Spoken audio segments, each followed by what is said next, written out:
الحمد لله وحده والصلاة والسلام على من لا نبي بعده. أما بعد فأعوذ بالله من الشيطان الرجيم. بسم الله الرحمن الرحيم. فإن آمنوا بمثل ما آمنتم به فقد اهتدوا. صدق الله مولانا العظيم. بلغنا رسوله النبي الكريم.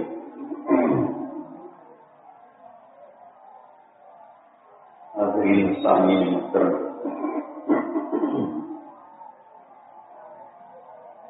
جو آیت کریمہ تلاوت کی گئی ہے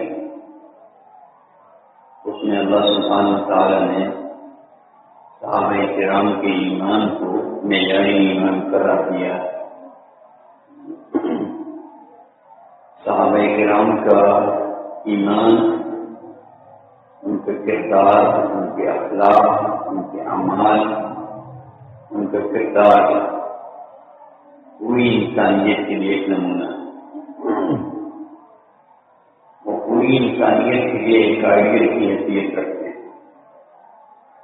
انہوں نے جو کچھ دیکھا، جو کچھ سنا نبی کریم صلی اللہ علیہ وسلم سے، اور جو کچھ سمجھا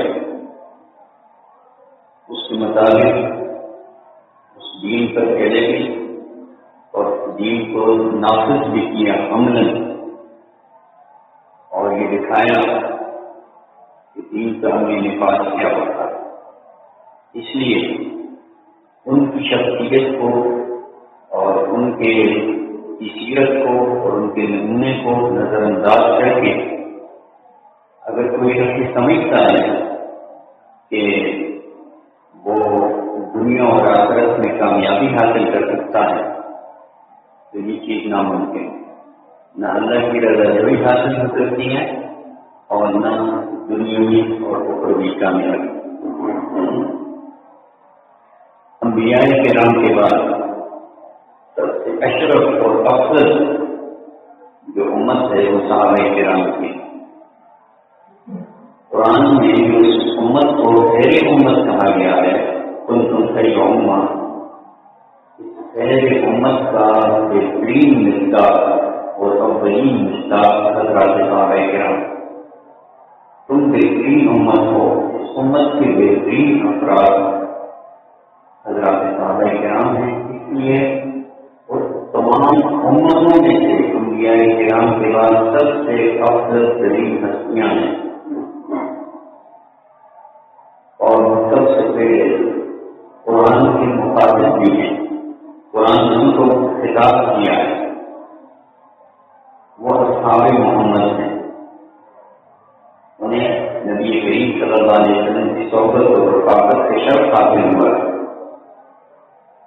اور نبی کریم صلی اللہ علیہ وسلم نے ایک حدیث کے اندر ان کو، صحابہ کرام کو خیر امت قرار دیا ہے.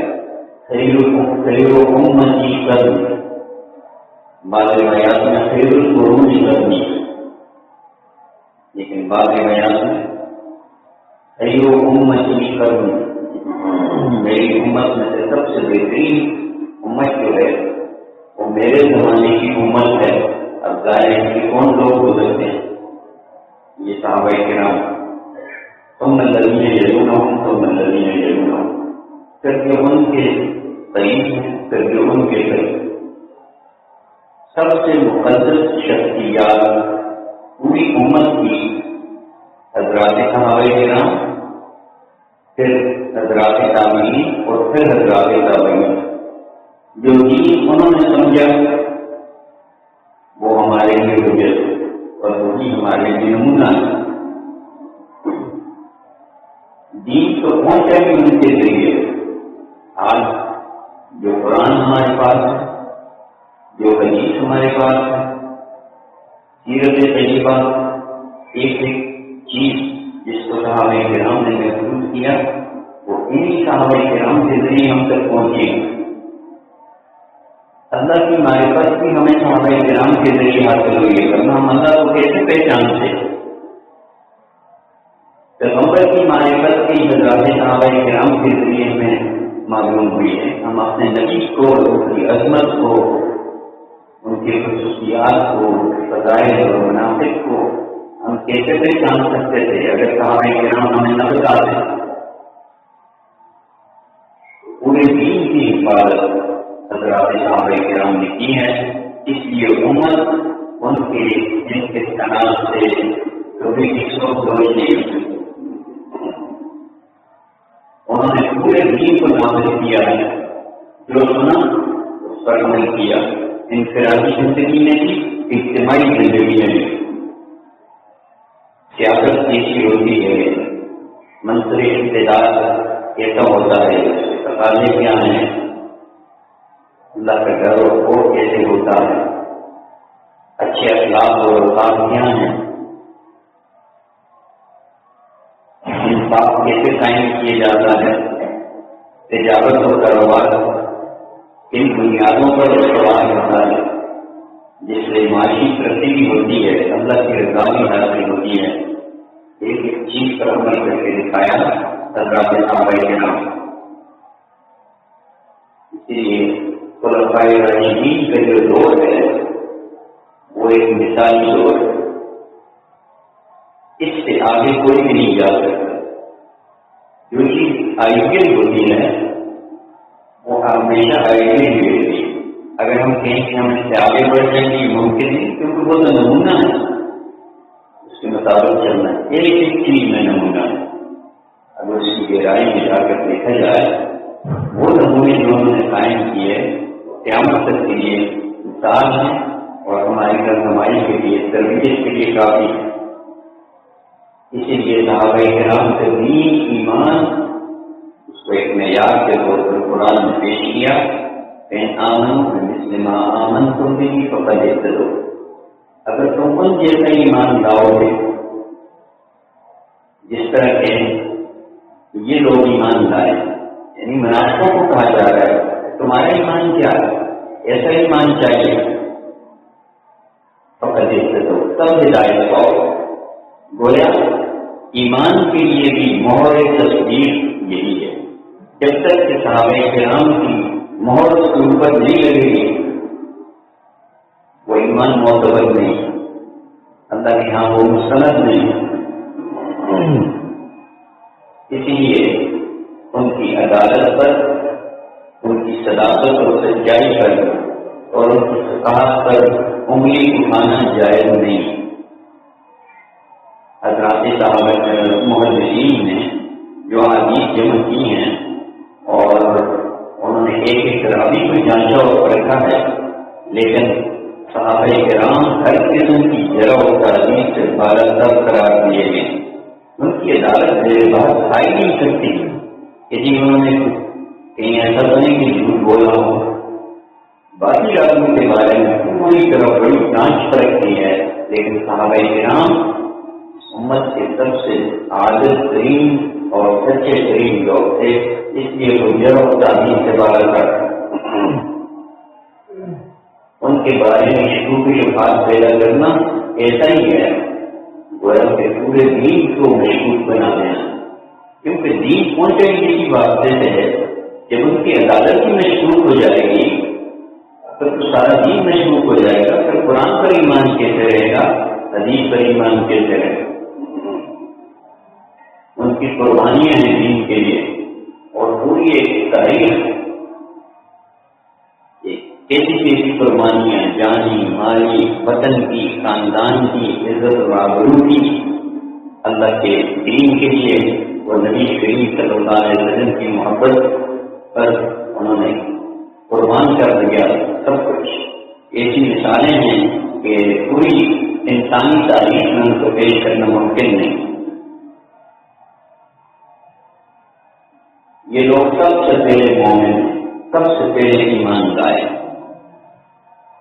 سب سے پہلے مخاطب بھی ہیں، نبی کریم صلی اللہ علیہ وسلم کے شاگرد بھی ہیں اور آپ صلی اللہ علیہ وسلم کے فیض یافتہ بھی اور صحبت یافتہ بھی۔ اس لیے ان کا کوئی دوسرا شخص ان کا مقابل اور ہمسر ہو ہی نہیں سکتا۔ اور پھر وہ اللہ تعالیٰ کے انتخاب ہیں،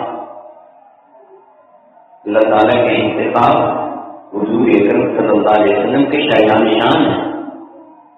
ظاہر ہے جیسے نبی ہمارے لیے سب سے زیادہ افضل اور محترم ہیں، اسی لیے اللہ تعالیٰ نے ایسے لوگوں کا انتخاب کیا ان کی صحبت اور رفاقت کے لیے جو سب سے زیادہ معزز اور محترم ہیں۔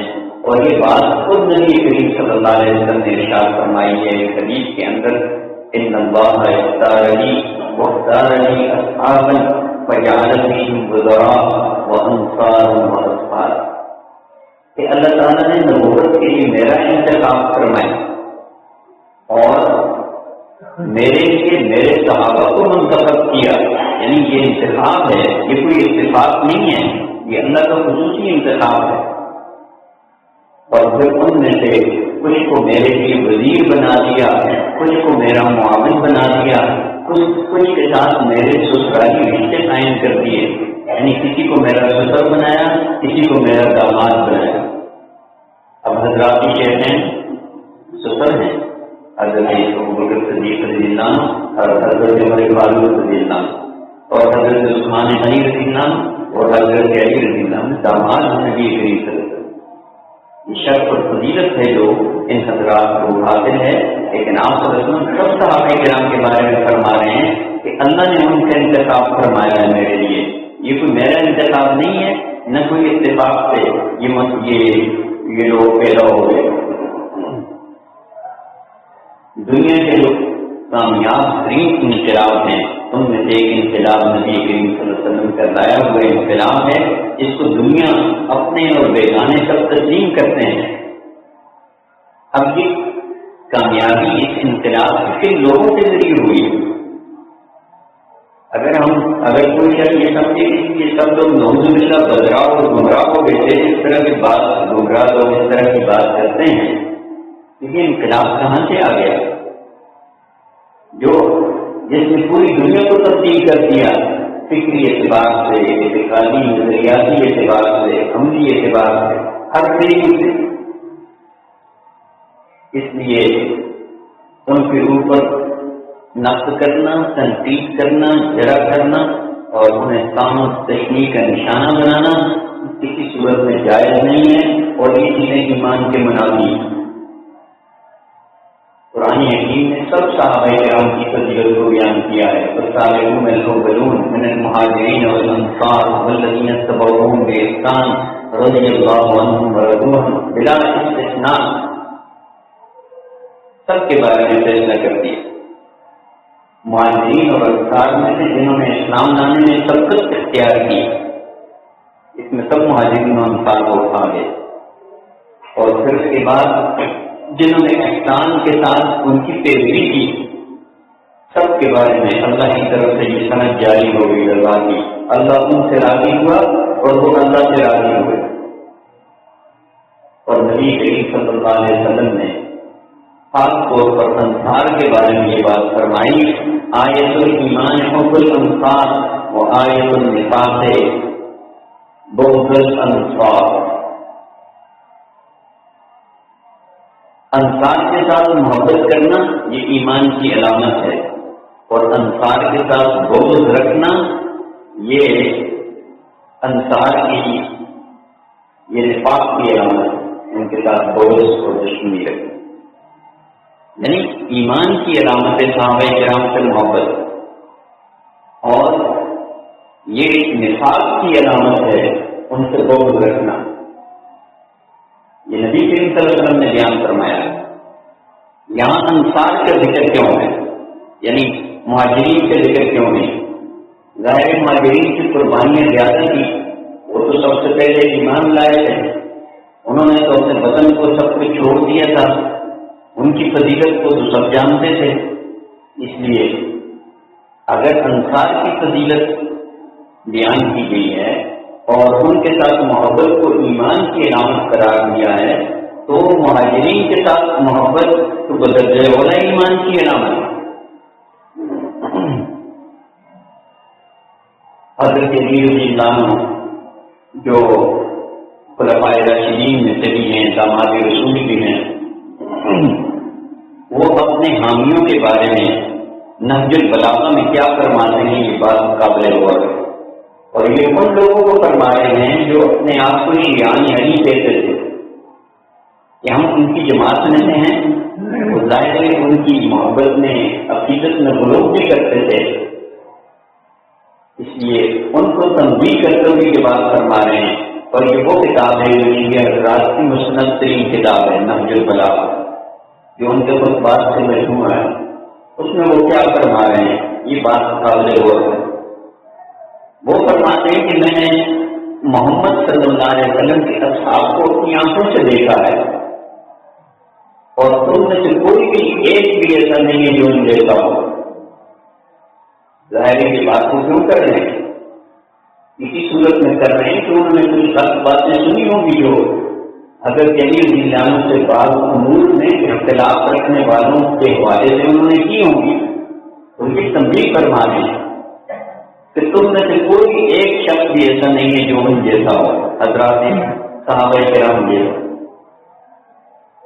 اور وہ فرماتے ہیں کہ وہ دن کا آغاز انتہائی سادگی کے ساتھ کرتے تھے، اور ان کی راتیں جو تھیں وہ سجدہ اور قیام میں گزرتی تھی، یہ وہ لوگ۔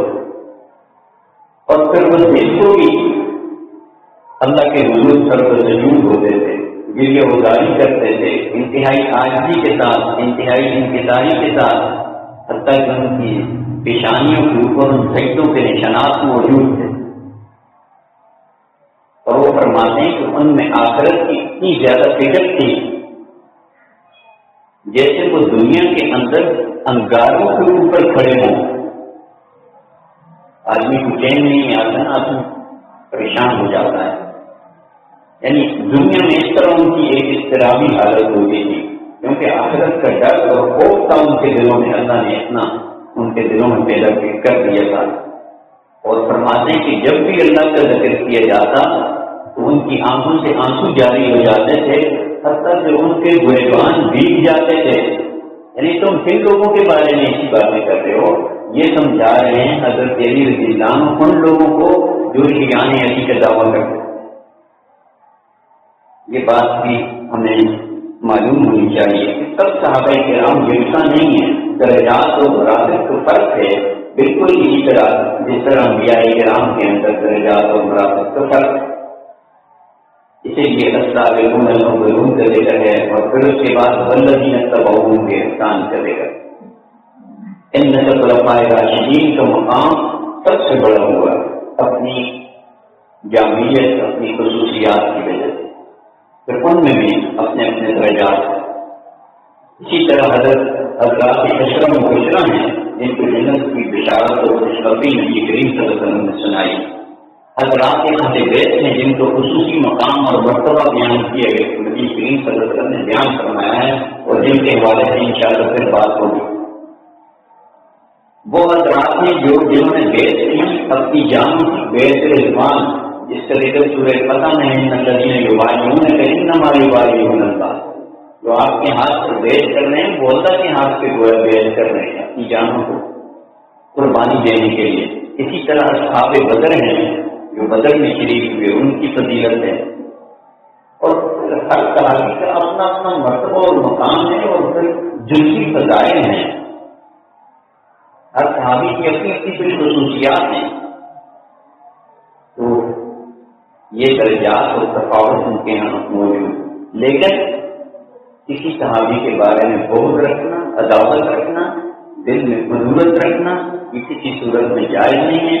نہ ان کو برا بھلا کہا جا سکتا ہے، نہ ان کے اوپر نقد جرح کی جا سکتی ہے۔ اور خود نبی کریم صلی اللہ علیہ وسلم نے یہ بات ارشاد فرمائی کہ میرے صحابہ میں سے کسی کو بھی برا بھلا نہ کہو، اور اس کی وجہ یہ بیان فرمائی کہ اگر تم میں سے کوئی شخص جو ہے وہ بہت پہاڑ کے برابر بھی سونا خرچ کر دے تو وہ ان صحابہ کرام کی ایک مٹھی بھر دانے جو انہوں نے اللہ کے راستے میں صدقہ کیے ہیں اس کے اجر کے نصف کے برابر بھی نہیں ہو سکتے۔ تو اس کے مرتبہ اور مقام کو کوئی دوسرا کیسے پہنچ سکتا ہے، اور ہر جگہ جا کر ان کے اوپر جو ہے وہ تحقیق اور تنقید کا نشر کیسے چلا سکتا ہے، اس کی کیسے اجازت دی جا سکتی ہے؟ اسی لیے امام نبوی رحمۃ اللہ علیہ فرماتے ہیں کہ صحابہ کرام کو سب ختم کرنا یہ محرمات میں سے ہے، حرام کاموں میں سے ہے۔ ہاں وہ صحابہ کرام ہی کیوں نہ ہو جن سے کچھ لفظیں بھی سرگرم ہو رہی ہیں، تو احادیث میں ان کا ذکر آتا ہے، لیکن اس میں اللہ کی حکمتیں تھیں، کچھ مسائل تھے جن کے ساتھ وہ لفظیں ان سے سرگرم ہوئی، کچھ مسائل تھے جو امت کو سمجھانے تھے تاکہ اس طرح کی صورتحال میں کیا کرنا چاہیے، یہ لفظیں اس وجہ سے ہوئی۔ اختلافات ہوں تو کیا کرنا چاہیے، اختلافات کو حل کرنے کا طریقہ کار کیا ہونا چاہیے، یہ ہم نے صحابہ کرام سے سیکھا ہے۔ دو جماعتیں مسلمانوں کی آپس میں اختلافات حتیٰ کے قتال کی نوبت پیش آ جائے تو کیا آداب ہیں جن کی رعایت رکھنی چاہیے، یہ نمونہ صحابہ کرام نے چھوڑا ہے۔ ان کی زندگی ہمارے لیے نمونہ ہے، ان کے اختلافات بھی ہمارے لیے نمونہ ہے، اور اگر ان سے کچھ گناہ سرزد بھی ہوئے ہیں جیسا کہ بعض روایات میں ہیں تو اس میں بھی اللہ کی حکمتیں ہیں تاکہ یہ بتایا جائے کہ اس قسم کی صورتحال میں کون سی سزائیں ہیں جو جاری ہونی چاہیے اور ان سے کوئی بھی مستثنا نہیں ہے، اور جن لوگوں پر سزائیں جاری ہوئی ان کے بارے میں بھی اگر کسی نے کوئی غلط بات کی تو نبی کریم صلی اللہ علیہ وسلم نے ان کو ٹوک دیا کہ زبان بند کرو۔ ایک عورت کو رجم کر دیا گیا زنا کی سزا میں، کسی نے بہت برا بلا کہا تو آپ صلی اللہ علیہ وسلم نے فرمایا کہ اگر اس کی کفارے سارے اہل مدینہ پر تقسیم کر دی جائے تو سب کی بخشش ہو جائے۔ اللہ نے وہ ایمان اور وہ اخلاص ان کو عطا کیا تھا، ان سے کوئی گناہ بھی ہو گیا تو اللہ نے ایسی توبہ کی توفیق دے دی کہ ان کی سب کی بخشش ہو گئی۔ ان کے لیے اللہ نے اپنی رضامندی اور خوشنودی کا پروانہ جاری کر دیا۔ اس لیے یہ سمجھنا کہ وہ بھی ہماری طرح ہیں، یہ تو کہاں ایک ذرے کو ایک آفتاب کے ساتھ کیا نسبت ہو سکتی ہے۔ اس لیے ان سے بغض اور نفرت یہ کافروں کا شعار ہے۔ خود قرآن نے کہا ہے محمد رسول اللہ والذین معه اشداء علی الکفار رحماء بینہم، یہ رسول اللہ صلی اللہ علیہ وسلم کے ساتھی ہیں، یہ کافروں پر سخت ہیں، مومنوں پر مہربان ہیں۔ تراہم رکعا سجدا یبتغون فضلا من اللہ ورضوانہ، تم دیکھتے ہو کبھی اللہ کے سامنے رکوع میں کبھی سجدے میں، وہ اللہ کے فضل کے متلاشی ہیں۔ ان کے بارے میں یہ خیال رکھنا کہ وہ نعوذ باللہ بدنیت سے کسی معاملے میں یہ جان بوجھ کر انہوں نے کوئی اس طرح کیا ہے، کوئی غلط کام کیا ہے، ایسا نہیں۔ اور سے معاملات میں اگر کچھ غلطی بعض حضرات سے ہوئی ہے وہ ان کی اجتہادی خطا اس کو کہا جاتا ہے، اجتہاد میں غلطی ہو گئی ہے، بستن ایسا انہوں نے نہیں کیا۔ اور قرآن یہ کہتا ہے لیغیظ بهم الکفار، یہ ان کے اخلاق و اوصاف بیان کرنے کے بعد قرآن یہ کہتا ہے تاکہ اس طریقے سے کافر لوگ غیظ و غضب میں مبتلا ہوں ان کی ان احوال کو دیکھ کر۔ تو اگر کوئی شخص ان کے حالات کو دیکھ کر اسے غصہ آتا ہے، ان کے مناقب اور ان کے فضائل کو بیان کرنا دوبارہ نہیں کرتا یا ان کو سن کر اس کے دل میں کوئی ضرورت پیدا ہوتی ہے تو یہ نفاق اور کفر کی علامت، یہ قرآن کی۔ اور نبی کریم صلی اللہ علیہ وسلم نے تو صحابہ سے محبت کو اپنی محبت قرار دیا ہے۔ ایک روایت میں ہے کہ میرے صحابہ کے بارے میں اللہ سے ڈرو،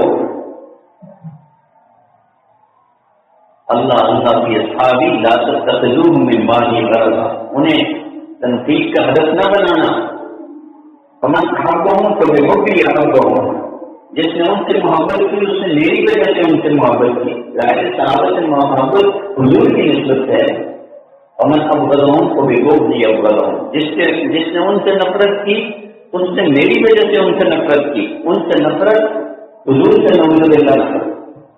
اور اسی طرح فرمایا من آذاہم فقد آذانی، جس نے ان کو تکلیف پہنچائی اس نے مجھے تکلیف پہنچائی۔ دوست کو تکلیف پہنچانا جو ہے وہ تو خود اسے تکلیف پہنچانے کا مترادف ہوتا ہے۔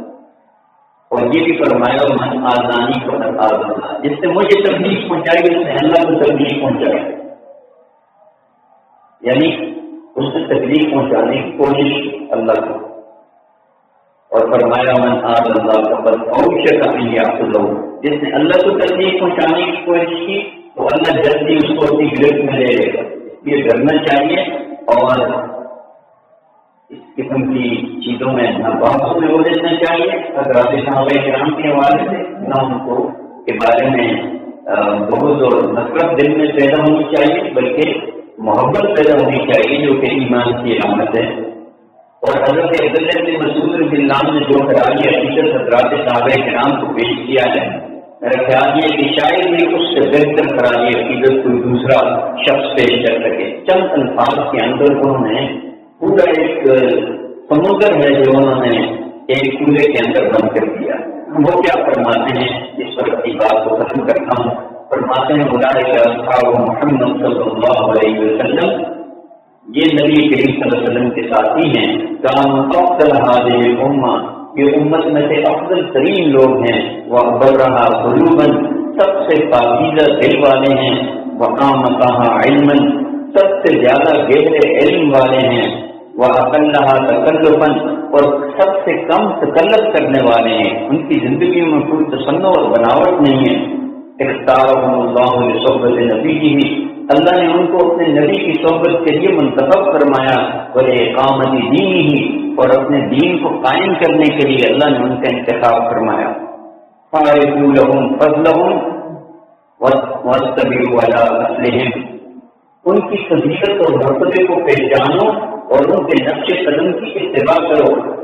یہ ابن مسعود فرما رہے ہیں، وَتَمَسَّكُوا بِمَا اسْتَطَعْتُم مِّنْ أَخْلَاقِهِمْ وَسِيَرِهِمْ، اور اپنی استطاعت کے مطابق ان کی جو اخلاق اور ان کی سیرت اور ان کا جو کردار ہے اس کو مضبوطی کے ساتھ تھام لو۔ فإنهم كانوا على الهدى المستقيم، اس لیے کہ سیدھے ہدایت کے راستے پر یہی لوگ ہیں، ان کے پیچھے چلو گے تو کامیاب ہو جاؤ۔ آج کا دور بڑے فتنوں کا دور ہے۔ آج کل آپ کو سوشل میڈیا کے اوپر تو اتنا گند ہے کہ حضرات صحابہ کرام کو انبیاء کرام تک کو معاف نہیں کیے جا رہا، اتنی گندگی اور غلاظت ہے۔ تو اس لیے اپنے ایمانوں کو بچانا، خاص طور پہ آج کے جو نوجوان ہیں ان کو ان فتنوں سے ہوشیار رہنا اور اپنے ایمانوں کو بچانا اور اس قسم کے فتنوں سے حفاظت کرنا، اور جو صحیح عقیدہ ہے جو صحابہ کرام سے سب سے ہم تک پہنچا ہے، اس عقیدے کو مضبوطی کے ساتھ پکڑنا ضروری ہے۔ اللہ تعالیٰ نے صحابہ کرام کی سچی محبت اور ان کے نقوش قدم کی اتباع کی توفیق نصیب فرمائے اور ان کی شفاعت میں نصیب فرمائے۔ وآخر دعوانا ان الحمد للہ رب العالمین۔